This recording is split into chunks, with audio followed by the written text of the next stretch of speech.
우리 계속해서 주일 하이델베르크 교리문답의 말씀들, 사도신경에 대한 말씀들을 함께 나누고 있습니다.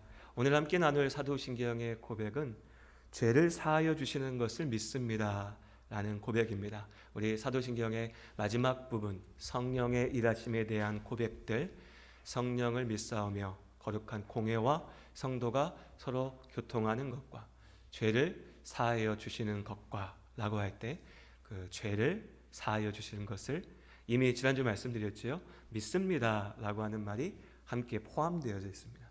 죄를 사하여 주시는 것을 믿습니다. 이 죄의 문제에 대해서 먼저 생각해 보죠. 인생을 살아가며 우리가 부딪히는 수많은 문제들이 있습니다. 어려움들이 있고 아픔들이 있죠. 그리고 사람들은 저마다 그 모든 문제의 원인을 이야기합니다. 이것 때문에, 저것 때문에, 이 문제가 해결되기 위해서는 이 원인이 해결돼야 된다라고 얘기합니다. 돈 때문에, 건강 때문에, 어떤 상황 때문에, 조건 때문에, 사람들로 인하여서 이 모든 것들이 그 각각의 원인이 있다라고 얘기하죠. 그리고 그것이 해결되면, 나에게 돈이 있으면, 내 몸이 건강해질 수 있으면, 지금의 상황이 나아지고 내 앞에 나를 괴롭히는 그 사람이 사라지고 없어지고, 내 상황을 어렵게 만드는 이러저러한 조건들이 다 해결되고 나면 내 인생은 괜찮아질 거라고 말합니다. 우리는, 세상은요. 그럼 하나님은 뭐라고 말씀하실까? 하나님께서 우리에게 주시는 인생에 대한 답, 그리고 그 원인은 너무 분명합니다. 한 가지죠. 죄입니다. 죄.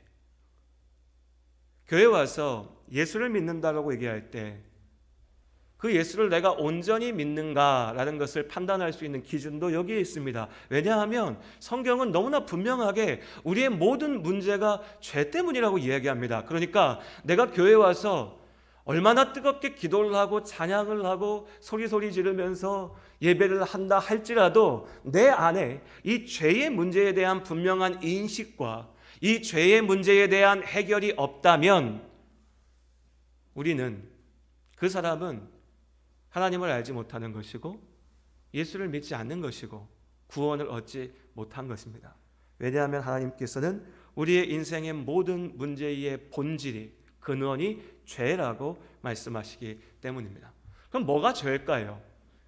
우리가 흔히 얘기하는 죄는 세상의 법을 어기는 것, 사람들이 하지 말아야 된다라고 말하는 것을 하는 것, 이걸 죄라고 얘기하죠. 하나님께서는 하나님의 명령을 어기는 것, 웨스트민스터 소요리 문답으로 치면 하나님의 법을 조금이라도 부족하게 지키거나 어기는 것, 어기는 것을 넘어서 하나님의 법을 부족하게 지키는 것까지도 죄라고 말합니다. 하나님 앞에 온전하지 못한 것, 하나님의 말씀 앞에 순종하지 못하는 그 모든 것이 우리의 죄인 것이고, 그 죄로 인하여서 우리가 인생을 살아가며 부딪히는 모든 아픔들이, 문제가 생겨나게 되었다는 거죠. 우리의 문제는 죄라는 것입니다.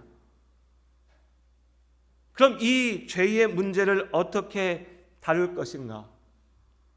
이것이 우리의 기도의 가장 큰 제목이 되어야 되겠죠. 그 죄가 해결되어야 우리의 삶의 문제가 해결되니까요. 물론 처음부터 그렇게 기도한 사람은 없을 겁니다. 처음에 주님 앞에 나와 기도할 때는 하나님이 정말 있다면 내가 이렇게 인생이 괴롭고 아픈데 이 문제를 해결해 주십시오. 내가 너무 가난해서 힘드니까 이 가난을 면할 수 있게 해 주십시오. 내가 사람 때문에 마음이 너무 괴로우니까 저 사람과 나의 관계를 좀 해결할 수 있도록 해 주십시오. 내 몸이 병들어서 괴로워 부르짖고 있으니 하나님이 정말로 있다면 내 병 좀 낫게 해 주십시오. 이렇게 기도합니다. 예수님 앞에 나온 많은 사람들이 그랬던 것처럼요. 모두가 그렇게 나왔죠, 예수님 앞에. 그러나 그 모든 이들에게 예수님께서 때로 병을 고쳐주시고 귀신을 쫓으시고 마음을 위로하시고 그들의 삶의 문제를 해결하시는 그 모든 순간에 결국 말씀하시는 것은 무엇이었습니까? 너의 죄를 용서한다. 너의 죄가 용서받아야 된다라고 말씀하셨습니다. 죄 사함이 곧 구원인 겁니다. 이 분명한 진리를 잊지 마시길 바랍니다. 구원을 얘기하니까 여러분, 교회 와서 예수 믿으면 이런 복도 받고 저런 문제도 해결되고 이렇게 내 인생이 잘 되고 이게 다 구원이고 그 구원 가운데 하나로서 내 죄도 용서받나 보다 라고 생각합니다. 오해죠. 착각입니다. 예수님께서 우리에게 말씀하신 구원의 본질은 하나입니다.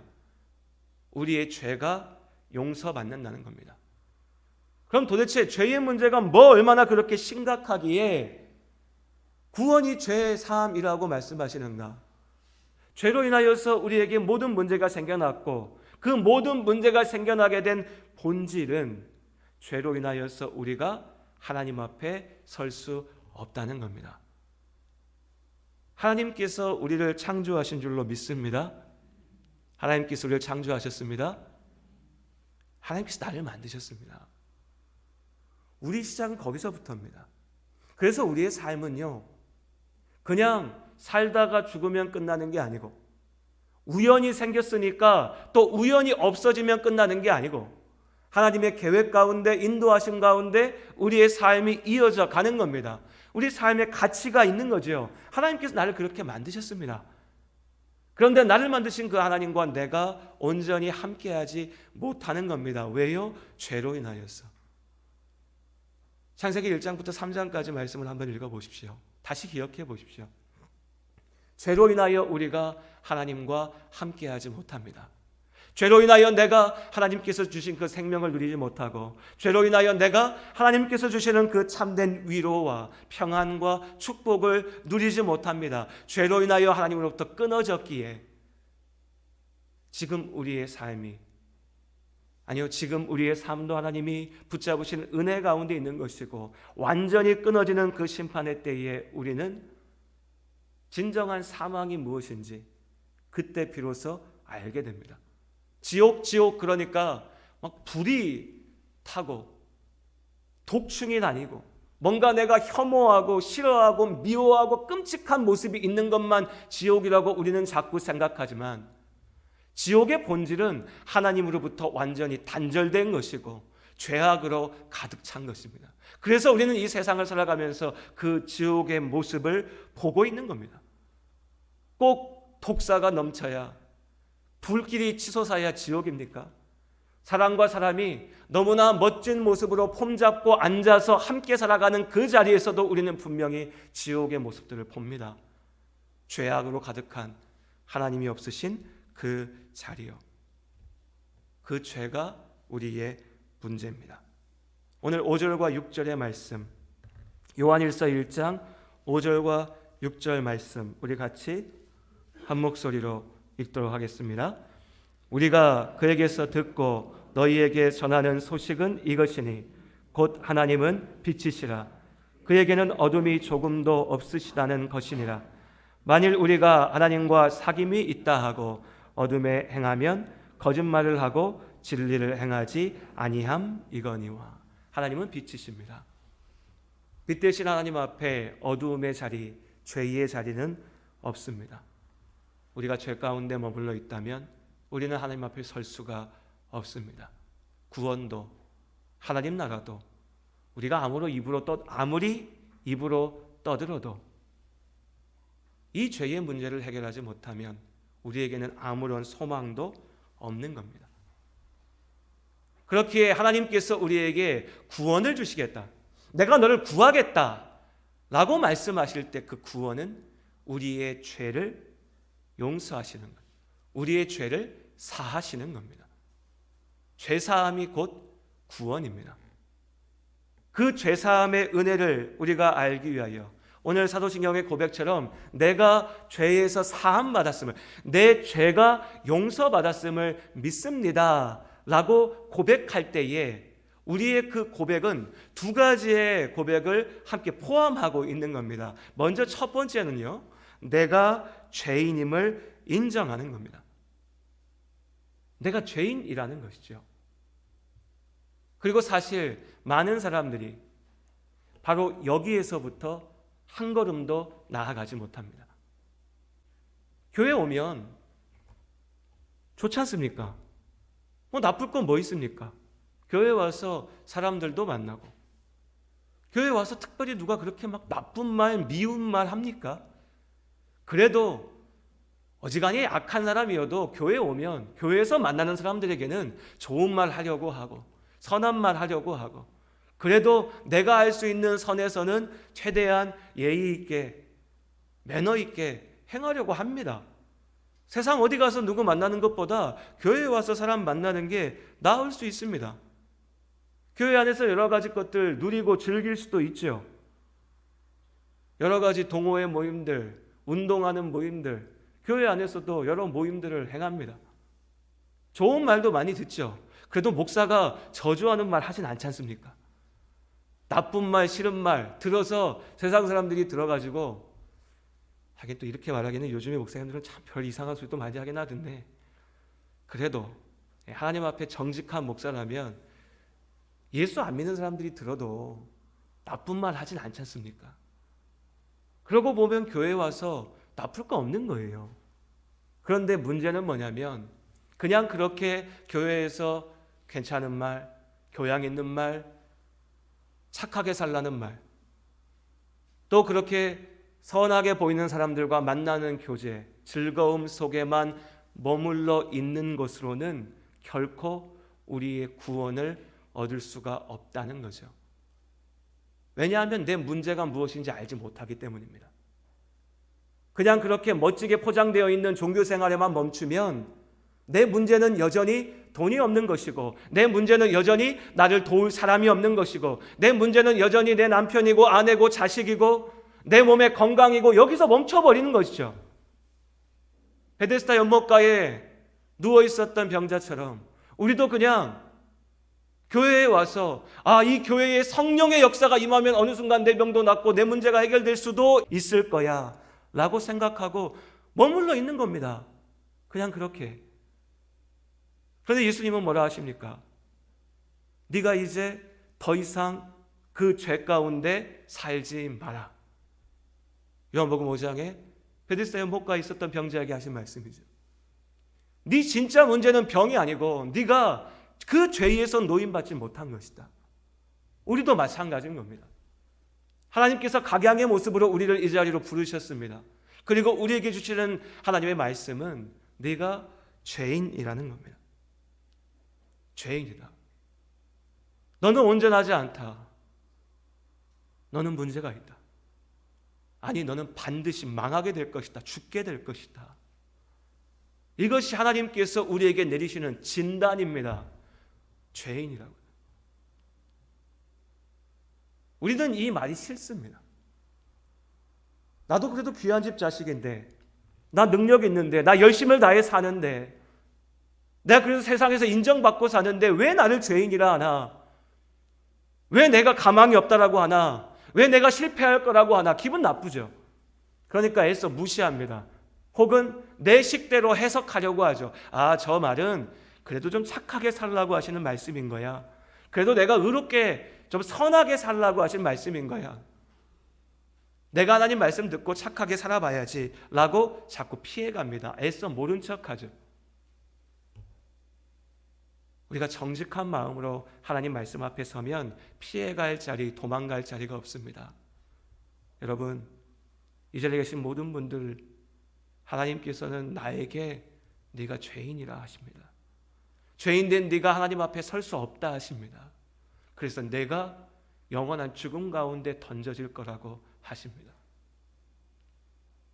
이 나의 상태를, 나의 모습을 인정해야 됩니다. 거기서부터 우리의 믿음의 도전이 시작됩니다. 우리가요, 죄를요, 너무나 쉽게 생각합니다. 내 옷에 묻은 먼지처럼 생각해요. 내 옷에 무슨 더러운 것처럼 생각합니다. 여러분, 옷에 더러운 게 묻으면 어떡합니까? 먼지가 묻었으면 벗어서 털어버리면 그만이죠. 좀 더러운 게 묻었으면 가서 빨면 됩니다. 그리고 나면 다시 입을 수 있다라고 생각하죠. 우리 인생도, 내 삶도, 나라고 하는 사람도 그렇게 할 수 있다라고 생각하는 겁니다. 교회 가서 회개하면 되지 뭐. 잠깐 기도하고 하나님 용서해 주세요 라고 하면 되지. 털어버리면 되지. 빨면 되지. 그렇게 단순한 문제가 아닙니다. 비유하자면 죄악은요, 우리 몸 깊은 곳에 자리 잡은 암덩어리 같은 겁니다. 암이 얼마나 무섭습니까? 수술해서 잘라내는 건 어렵지 않습니다. 그런데 그렇게 잘라내도 다시 그 암이 퍼져가는 거죠. 그래서 내 몸을 죽이는 겁니다. 그래서 무서운 거고 우리 모두가 아파하는 거죠. 죄가 그렇습니다. 우리 안에 뿌리 깊게 자리 잡고 있는 그 죄가, 하나님 앞에 교만한 그 죄가 하나님을 인정할 수가 없고, 내가 옳고 내가 정당하며 내가 할 수 있고 내 능력으로 내 바라는 대로만 되면 다 될 거라고 생각하는 나의 그 죄가 나의 삶을 망쳐놓는 겁니다. 그 죄의 문제를 해결할 때 비로소 우리에게 소망이 있는 거죠. 그럼 우리가 어떻게 이 죄를 이길 수 있는가? 역시 하나님께서 우리에게 주신 길은 한 가지뿐입니다. 오직 하나, 예수를 믿음으로 예수 그리스도의 십자가의 보혈이 나의 것이 될 때 그 예수의 피로 말미암아 나의 죄를 사하신다, 용서하신다 말씀하십니다. 다시 말씀드리지만 우리는 예수님의 십자가를 너무나 가볍게 생각합니다. 내가 교회 다닌 지 10년, 20년, 30년 됐는데 십자가 너무 잘 알아, 너무 많이 들었어. 그렇게 생각하고 넘어가죠. 세상 살다가 뭔가 내 마음에 찔림이 있을 것 같은 나쁜 짓을 했을 때에 그때 비로소 그래, 예수님 십자가 믿으면 나 용서해 준다고 했지, 교회 가서 나 용서해 주십시오라고 할 때 정도 생각합니다. 예수님의 십자가를 기억하며 눈물을 흘리지 못한다면 여러분, 그 사람의 믿음은 무언가 지금 잘못된 겁니다. 예수님의 십자가의 죽으심을 기억하며 내 마음에 그 사랑에 대한 감동이 없다면요, 지금 나한테 필요한 거는 돈이 아니고 세상의 어떤 것이 아니고 예수를 처음 만났을 때의 그 믿음을 회복하는 겁니다. 하나님께서 너 잘못했어? 너 용서해달라고 빌어봐, 내가 너 용서해 줄게. 하나님 잘못했어요. 그래, 내가 너 용서해 줄게. 이런 거 아닙니다. 예수님께서 6월절에 어린 양으로 죽으셨습니다. 살이 찢어지고 피를 쏟아내고 사람이 견딜 수 없는 고통 가운데 죽으셨습니다. 죄 없으신 주님께서 나를 위하여서 죽으셨습니다. 그 죽음 가운데 비로소 우리의 생명의 소망이 생겨난 겁니다. 그 십자가를 우리가 바라보는 겁니다. 그것이 우리의 믿음이고 그것이 예수 그리스도의 복음입니다. 누구나 다 은혜를 좋아합니다. 은혜. 축복을 좋아하죠. 우리 성도님들 축복 받으시길 바랍니다. 축복 받으시길 바랍니다. 그런데 뭐가 진짜 축복인지 알아야죠. 뭐가 진짜 축복인지도 알지 못하면서 복복복 떠들고 다니니 예수 믿는다고 하는 사람들이 무당 앞에 가서 굿하는 것과 똑같은 짓을 하는 거 아닙니까? 무엇이 참된 축복인지 알지 못하니까 예수 이름 외치고 다니면서 자랑하는데 세상이 예수 믿는다고 우리를 욕하는 것이 아니라 죄 짓는다고 욕하는 겁니다. 교회가 핍박받아야 됩니다. 받을 수밖에 없죠. 그렇지 않았으면 좋겠지만 그렇게 될 거라 말씀하셨습니다. 모욕받고 핍박받고 조롱받는 것이 우리에게 주어진 길이라고 말씀하십니다. 너 뭐하러 교회 다니냐? 교회 다닌다고 뭐가 나오냐? 얼마나 생각이 없으면 교회 가서 머리 조아리고 빌고 앉았냐? 그 시간에 일하지, 공부하지. 그럼 세상에서 성공할 텐데. 우리 맨날 듣는 말입니다. 이런 말은 들어도 됩니다.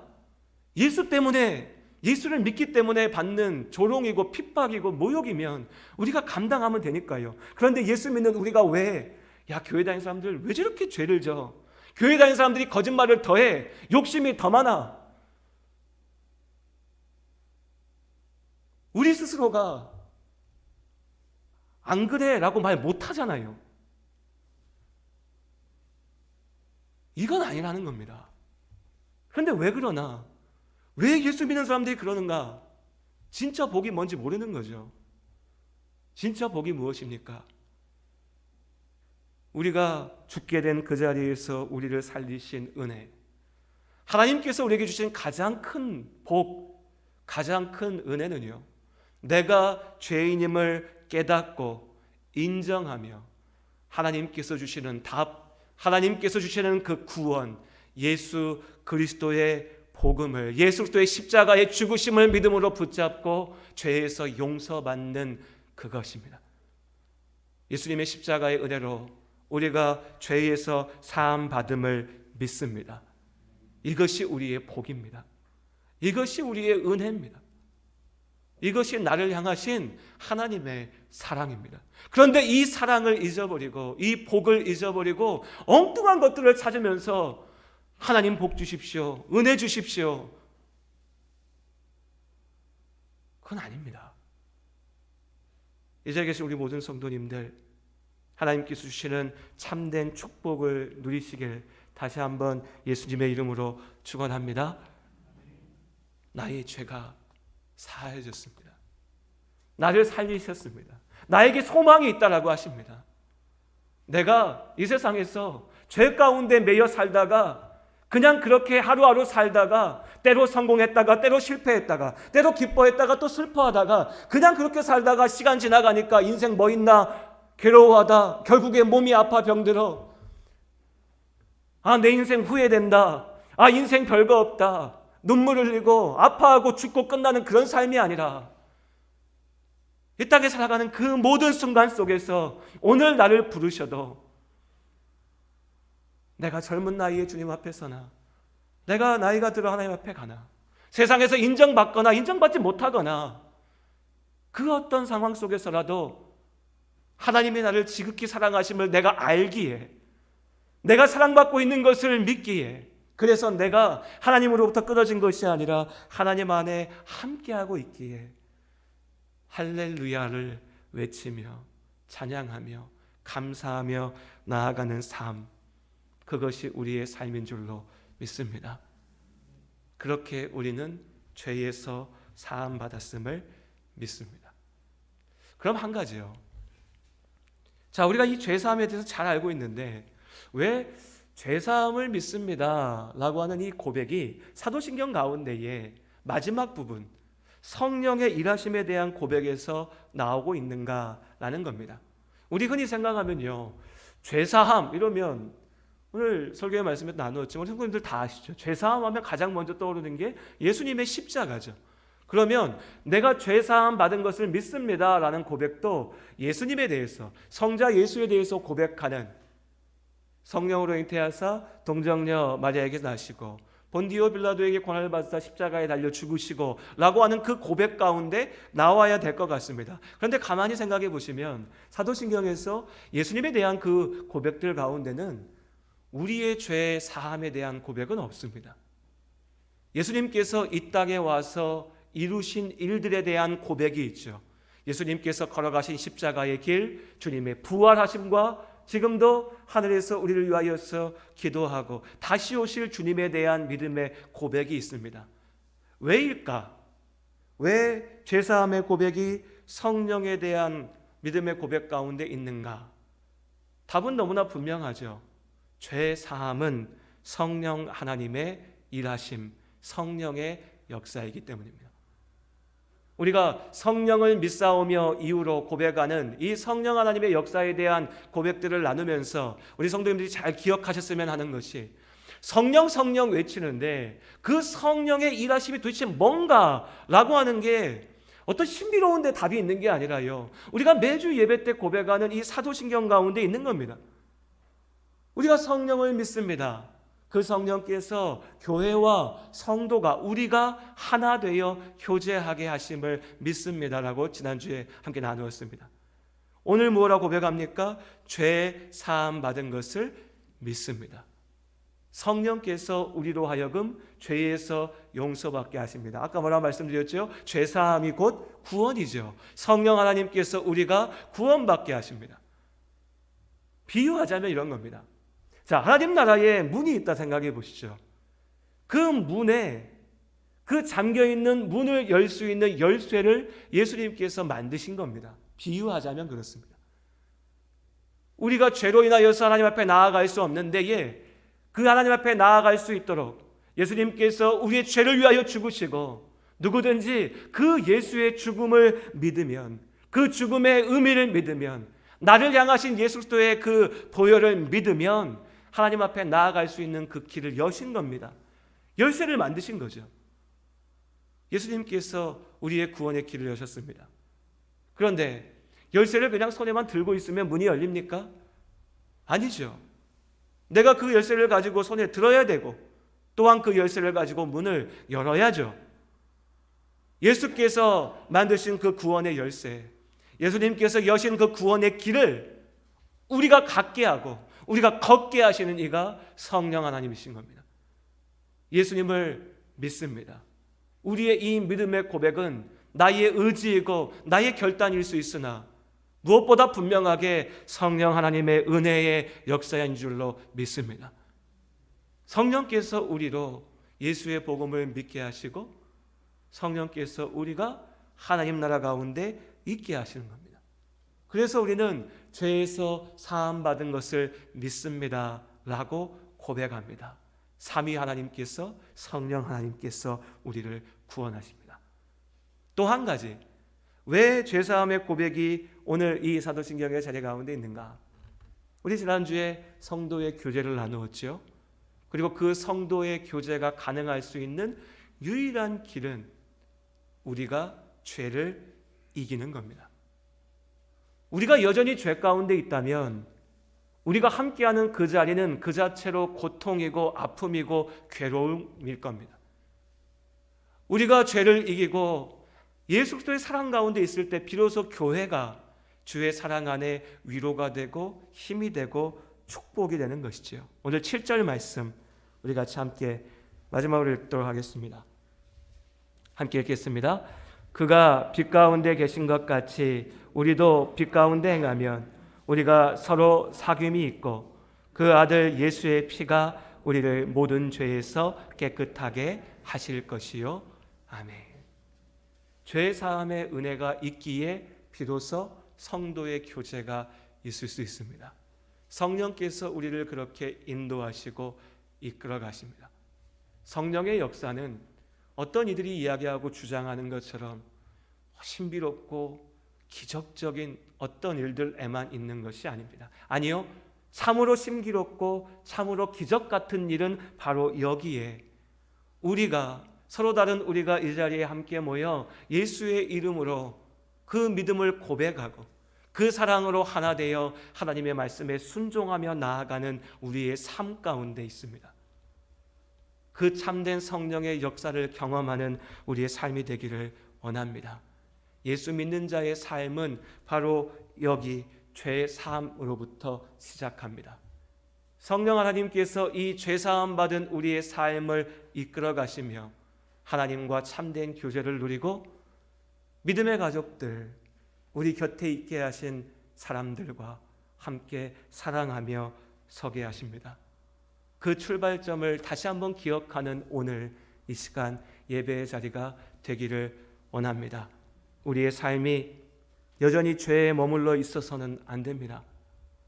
예수 믿는 우리의 가장 먼저의 기도의 제목은 내가 예수 믿는 자답게 거룩하게 하여 주시옵소서여야 합니다.